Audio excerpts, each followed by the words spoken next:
Hello, Internet.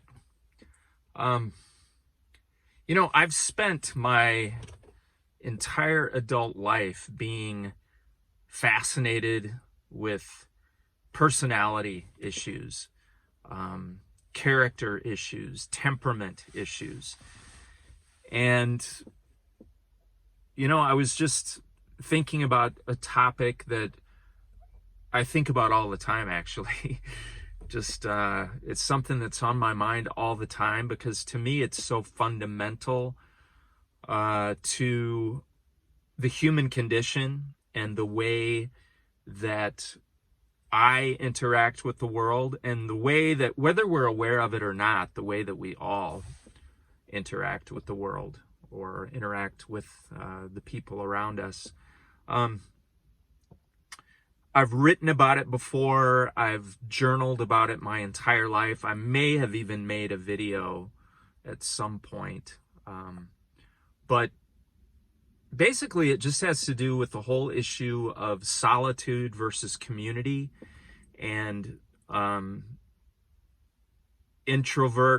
an introvert versus being an extrovert. And the thing about introvert extrovert is that I think there's always a bit of confusion surrounding what those terms actually mean.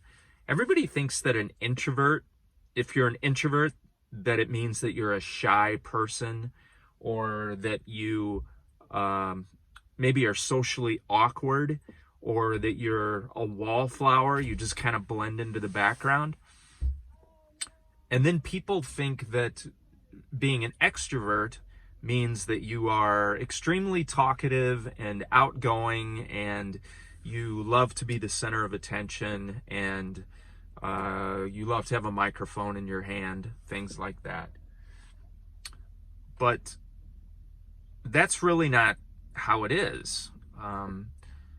And I think I'm still figuring that out. I'm an introvert, and that always surprises people because I can be very social. I can be very talkative. In fact, I love to have conversation. I love discussion. I love interaction. But my default setting is solitude. And that is the conundrum that has ruled my entire life.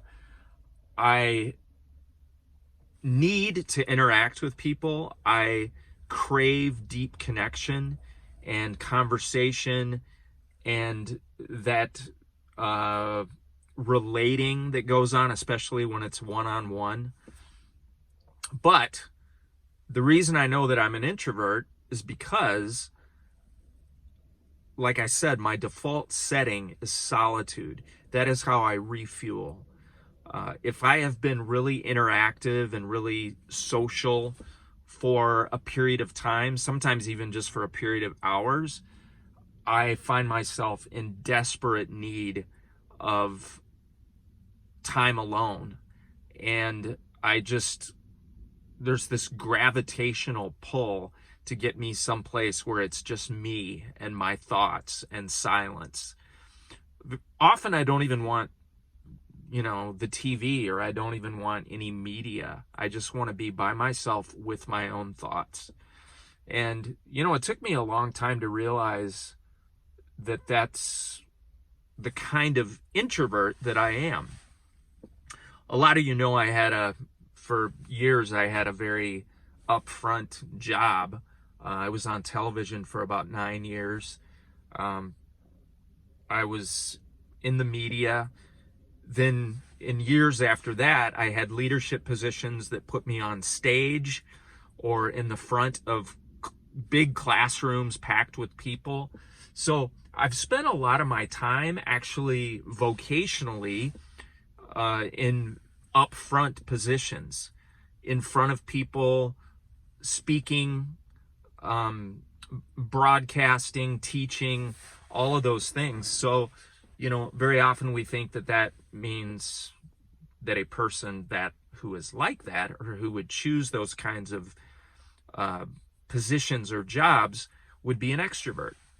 However, again, back around to the basic definitions, an extrovert is a person whose default setting is being with people. Remember, the introvert, their default setting is solitude. The extrovert, their default setting is to be around people. That is how they receive their energy. That is how they are energized. So, the way I've always heard it put, and the way that it really clicks for me is, let's say it's a Saturday night and you've had a busy week. An introvert would decline invitations to be with other people, to go out, to go to parties, even to go out for dinner. An introvert would be more inclined to spend that Saturday night alone, quietly, with a book at home. Whereas an extrovert, even if it's been a really busy week, the extrovert thrives on the activity and the energy that comes from being around people.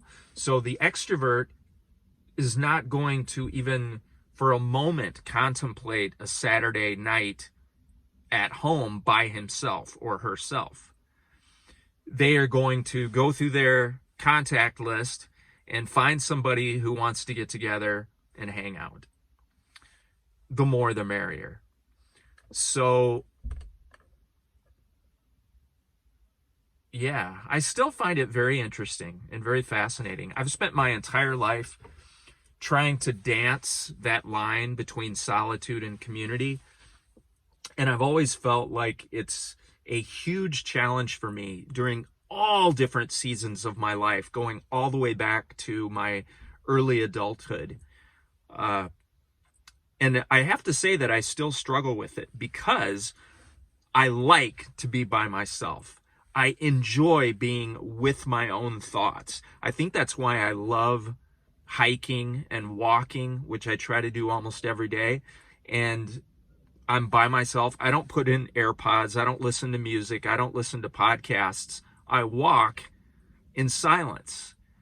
And I love to just nurture my inner dialogue with God, with my own thoughts, my own ideas. That is what gives me energy. And, I've noticed that a lot of times I'm in a 24-hour period, I'm in the very best mood right after I finish one of those walks because I feel filled up. My battery is charged.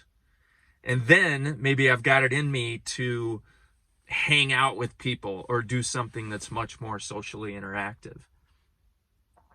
A lot of you watching this right now can relate, but there's probably some of you watching that are on the complete other end of the spectrum. You're the extrovert. You've had a busy day or you've had a boring day, and the thing that you want is to seek out company and to hang out, to have a movie night, to have a game night, to meet 5 or 6 people for drinks and dinner. That's the thing that gives you energy and that refuels you and charges your battery back to the top. So again, some of this is probably just old hat or just obvious to some of you who have read and studied about temperament and personality, but I just wanted to post this as a non-cancer video. I've been doing only cancer-related videos the last several months, so it's something that I spend a lot of time thinking about, so I just wanted to put that out there. So anyway, as usual, thank you for watching.